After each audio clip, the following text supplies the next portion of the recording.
निगम चुनाव के रुझान आने शुरू हो गए हैं, यानी कि निगम चुनाव की अभी घोषणा नहीं हुई है, लेकिन प्रत्याशियों ने अभी से ही तैयारियां शुरू कर दी है। और आने वाला मेयर का चुनाव बहुत ही दिलचस्प होने जा रहा है, क्योंकि एक बहुत बड़ा वर्ग जो कि मतदाता के रूप में खड़े होकर लोगों की मदद करते आया है, अब स्वयं चुनाव लड़ने की घोषणा कर दी है। नमस्कार, मैं धीरेंद्र और आप देख रहे हैं मिरर मीडिया। निगम चुनाव की शुरुआत होते ही प्रत्याशियों के अंदर जोश उभरना शुरू हो गया है और हर वर्ग से लोग अपने प्रत्याशी मैदान में उतारने की तैयारी शुरू कर दी है। इस बार व्यापारी वर्ग में भी निगम चुनाव को लेकर खासा उत्साह देखने को मिल रहा है और उन्होंने भी अपने वर्ग के लोगों को मैदान में उतारने की ठान ली है। और इसे लेकर रविवार को धनबाद क्लब में एक बैठक आयोजित की गई, जहां सर्वसम्मति से चेतन गोयनका को मेयर बनाने पर सहमति बनी। साथ ही सभी 55 वार्ड से पार्षद के पद के लिए भी व्यापारी अपने प्रत्याशी को खड़े करेंगे। बैठक में व्यापारियों ने स्पष्ट कहा कि मंच उनका, धन उनका और ताज किसी और का, अब यह नहीं चलेगा। व्यापारी स्वयं अपनी समस्याओं का निराकरण करने को लेकर उम्मीदवार खड़े करेंगे और अपने साथ साथ जनता के भी समस्याओं को दूर करेंगे। पूरे मामले पर मेयर पद के लिए दावेदार के रूप में खड़े होने वाले चेतन गोयनका ने कहा कि मेयर पद के लिए वह स्वयं चुनाव लड़ेंगे और लोगों का जो प्यार और स्नेह उन्हें मिल रहा है, इससे उनका मनोबल और बढ़ा है। धनबाद को स्वच्छ और सुंदर बनाने का उन्होंने सपना जो देखा था, अब उसे धरातल पर उतारने का कार्य करेंगे। चुनाव में, मेयर के चुनाव में 5 वर्ष जो डिले हुआ, उसके वजह से धनबाद के विकास में कमी आई है।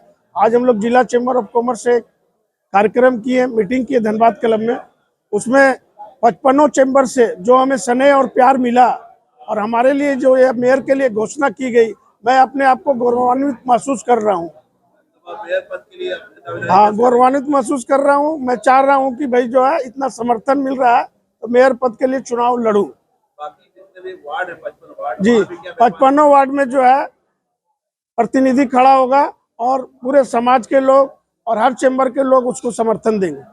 तो हम प्राथमिकताओं में जो है, हमारी पहली प्राथमिकता रहेगी कि हमारा धनबाद जो है सुंदर हो, स्वच्छ हो। सुंदर और स्वच्छ हो, ये हमारी पहली प्राथमिकता रहेगी। दूसरा, जो धनबाद में जो जाम की स्थिति बहुत रहती है, तो जाम की स्थिति से निपटने के लिए जगह जगह जो भी फ्लाईओवर की दरकार है, सिर्फ बैंक मोड़ ही नहीं, आज के दिन सराय ढेला बुली कई जगहों पर जो है फ्लाईओवर की जरूरत है, तो उसका निर्माण करवाया जाएगा। 40,000 व्यवसायी हैं आज पूरे धनबाद जिला में। तो मैं आग्रह करूंगा सभी व्यवसायियों से कि व्यवसायियों के द्वारा जो है यह मेयर का चुनाव हो या पार्षद का चुनाव हो, सब लोग मिल करके भाग लें और उनको व्यवसायी वर्ग को लेके आए। शहर की सरकार बनने जा रही है, ऐसे में तमाम पार्टी अपने प्रत्याशी उतारेंगे, निर्दलीय उतरेंगे, तो कुछ पॉलिटिकल दबाव पड़ेगा तो आप बैक हो जाएंगे? नहीं, पॉलिटिकल दबाव पड़ने से कोई मतलब नहीं है, वो तो हमको डिसाइड करना है। दबाव से क्या मतलब, हम डिसाइड करेंगे हमको क्या करना नहीं करना है। देश का प्रत्येक नागरिक जो है अपने हिसाब से वो चलता है।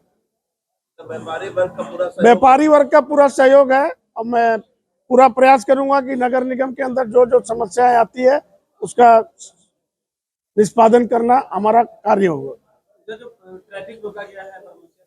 ट्रैफिक जो रोका गया, इसके लिए हम लोग अभी 2-3 दिन में एक मीटिंग करके जो हम लोग DRM से और DC से भी मिलेंगे, क्योंकि लाखों लोगों की परेशानी इससे बढ़ेगी।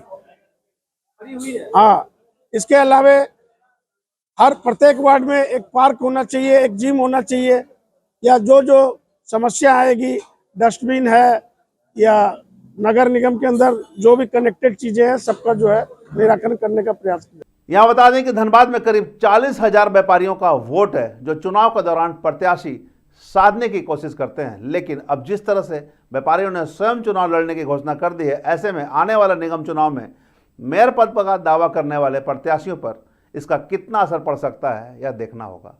हम तमाम इससे जुड़ी खबरों से आपको लगातार अपडेट करवाते रहेंगे। बने रहे मिरर मीडिया के साथ।